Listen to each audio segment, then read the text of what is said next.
Yo con el cine, como supongo que todo el mundo, comencé como espectador.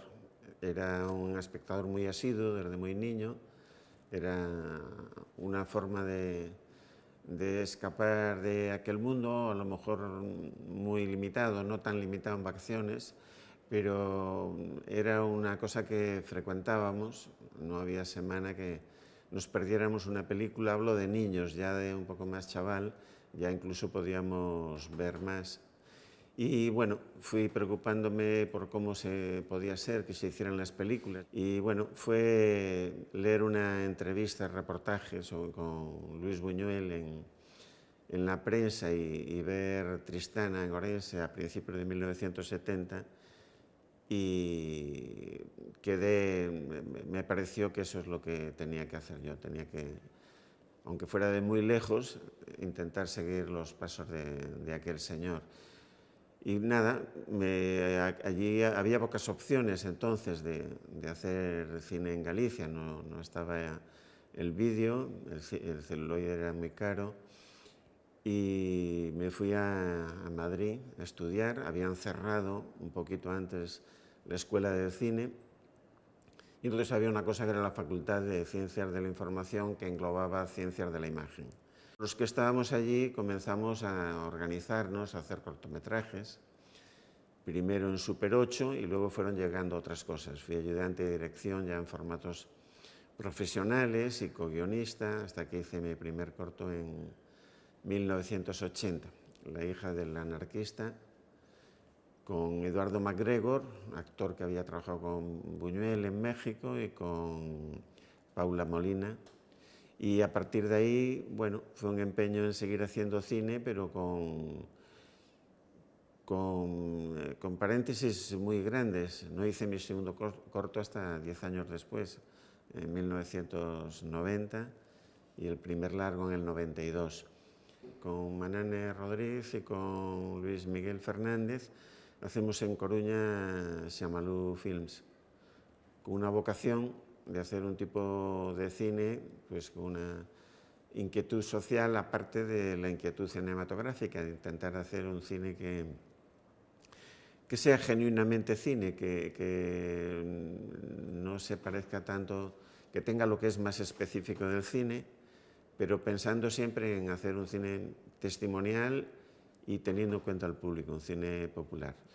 De autor, pero no para especialistas, es decir, de autor porque salen siempre unas mismas preocupaciones, unos mismos puntos de vista, diferentes en las películas de Manane y en las mías, pero siempre con la inquietud de dar testimonio del momento, testimonio social, y desde un punto de vista más bien crítico. Es decir, creo que coincidimos en que los dos queremos con las películas mostrar o hacer sentir al público que no vivimos en el mejor de los mundos posibles, pero además hay un intento de hacer algo que sea específicamente cinematográfico y que tenga un eco que sea como lo que yo entiendo que es la poesía, que cuente no por lo que dice, sino por lo que le hace al público, no por lo que le dice, sino por lo que le hace. Nunca parto de un propósito previo, nunca sé a dónde me va a llevar una historia, unos personajes cuando me pongo con ellos. Es algo que voy descubriendo al paso, normalmente, salvo cuando la única vez que he hecho una adaptación, que ha sido Nena, que es una adaptación muy libre,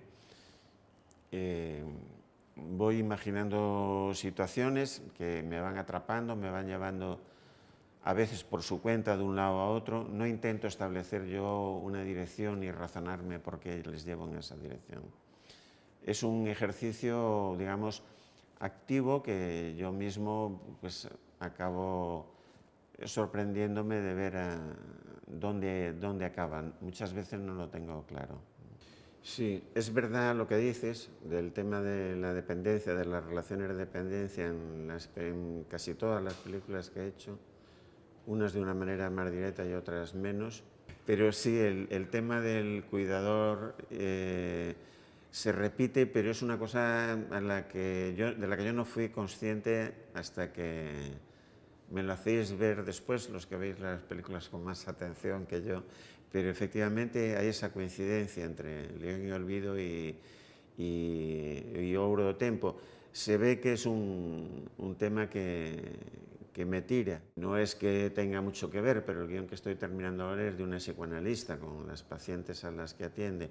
No es exactamente una cuidadora, pero algo de eso hay en las dos historias, como señalas. Sí. Yo con los actores ensayo muy poco porque quiero que pasen cosas nuevas en el rodaje. No quiero que el rodaje sea una mera ejecución de un acuerdo previo con ellos. Quiero que pasen cosas. Es decir, el refuerzo mío es el guión.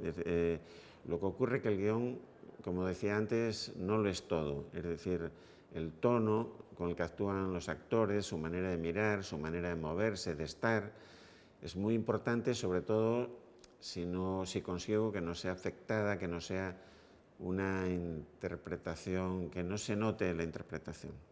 Yo no me siento nada ajeno a León ni a Olvido.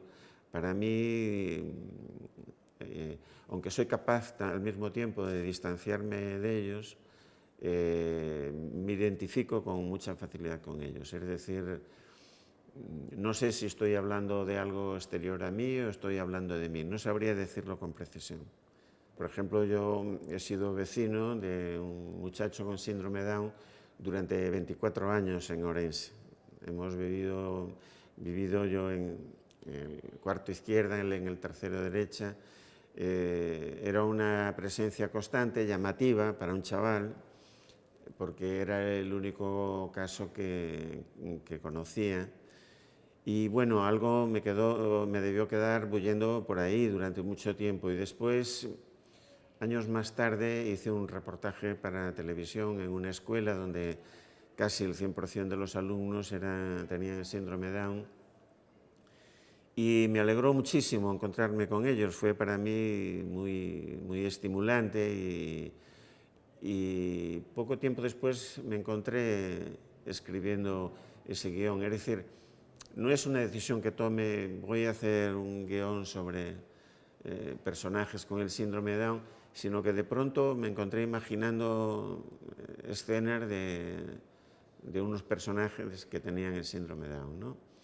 Lo situé con su hermana, quizá porque este muchacho que yo conocía acabó viviendo con su hermana, al principio con sus padres que fallecieron, pero son cosas que no son deliberadas totalmente. A Guillén, para León y Olvido, lo encontré tras un proceso largo. Es decir, faltaba muy poco tiempo para el rodaje, ya estaba todo el mundo muy nervioso. Yo de aquellas era bastante más tranquilo que ahora y seguía aguantando porque no encontrábamos a alguien que me convenciese. Yo tenía una opción previa de defensa, un plan B por si acaso, pero seguimos buscando y bueno, ya empezamos a buscar fuera. Al principio buscábamos solo en Galicia y empezamos a buscar fuera y llegaban vídeos de varios sitios de España. Y un día llegó un vídeo de Cataluña y para mí fue la salvación porque me encantó. Y hablamos por teléfono y les dije que hablamos con los padres y le dije que se vinieran para Coruña. Luego Guillén decía que él había pasado un casting telefónico, pero el vídeo fue muy importante porque en él salía con unos amigos, vi la soltura que tenía, la madre me contó también de lo que era capaz, él podía memorizar diálogos. Y el caso de volver a Olvido y León, bueno, durante muchos años, tanto Guillén como Marta me pidieron en varias ocasiones que hiciéramos una segunda parte. Yo les decía que ni hablar, que ni se les ocurriera, porque no pensaba. A mí León y Olvido me dejó bastante vaciado, es decir, si en todas las películas intento expresarme, pero yo creo que emocionalmente me requirió mucho, me volqué mucho. Y después Marta lo dejó, pero Guillén aún siguió, me escribía, decía que va a ser el 5º aniversario, porque no hacemos la segunda parte, que va a ser el 8º, que va a ser el 10º. Yo creo que se cansó en el 11º. Y cuando se cansó y ya no me escribía más, se ve que me dio algo de rabia y de repente me encontré pensando en qué sería de esos personajes en el momento actual. Fue una cosa que hice un poco así por examinarlo, por ver qué daba de sí, pero no muy convencido, hasta que de repente, una vez más, pues me encontré imaginando situaciones, viéndoles, y ya les llamé para preguntarles que estarían dispuestos a hacerla. Me dijeron que sí, que encantados, y entonces ya me volqué en terminar el guión.